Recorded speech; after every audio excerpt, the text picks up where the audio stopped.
I'm 8, my brother's 14. As I said, my parents were not a lot of fun. But I finally talked them in to they were going to allow my brother to go to the fair alone. Because at 14, see, he was in high school, probably a freshman. And that, for when you're starting out, that's big stuff, high school. So I talked them in to allowing me to go with him, and they paroled me out to them, and I had to promise 6 ways from Sunday that I would not give him the slip, not get out of his sight, and all this stuff. Probably the most joyful and exciting, of course, of all the exhibits anywhere in the fair, not just for me, I think for everybody that went to the fair, was the great radio flyer coaster wagon with a boy in it. Now again, here is I had heard my parents talk many times about their friend Alfonso Ionelli, and he did this, and it was a coaster wagon that was as big as let's say a 2-story house. The bottom story you go into, and they had coaster wagons and models and all kinds of things. Now this was the Radio Flyer. Radio Flyer, this is the Mercedes-Benz of wagons. I never owned one, ever, but I always wanted one. They were the top, no doubt about it.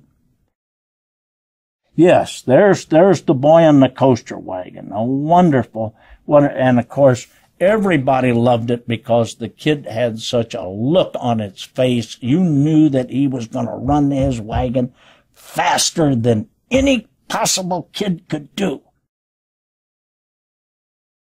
And this was a wonderful place because when you entered, this is practically in the shadow of the sky ride. When you entered it, there were these huge cutouts of characters that all children knew. The cutouts were maybe 20, 25 feet high, and there were all the Wizard of Oz people, the Tin Man, the Straw Man, and all of that, plus some endearing characters that I think kind of preceded the Disney area. There was a big fat elephant. I will say Dumbo, but I don't know what his name was. There was a cute little sailor in a sailor suit, which interested me because I had a sailor suit, and my mother liked to dress me in it when it was clean. And we had a problem with this because my older brother had a sailor suit too. His had long pants and mine had short pants. And I was quite sure that the short pants were some kind of sissification of me. And so I would put up a fuss, and I wanted long pants, which I didn't get. But anyhow, it had this big cutout of that. Oh, and a giraffe, a wonderful giraffe, very near the gate that had a great yellow neck that came out. Now, speaking of, one of the really outstanding things of the fair was color, because I'd never seen a colored building, and I don't think anybody else that went to the fair had ever seen colorful buildings. You know, Chicago is not Rio de Janeiro. And so the buildings, of course, were all brightly colored in a palette that we don't really know today that well. I associate it with Art Deco and Art Moderne, big flat colors of a lot of intensity. And this made it quite a exciting and joyful experience when you see these are huge buildings, hundreds of feet big, and in orange, and in sky blue, and in a green, a light yellow green, beige, all these colors that women have and fellas don't. So that was one aspect that was particularly thrilling to children.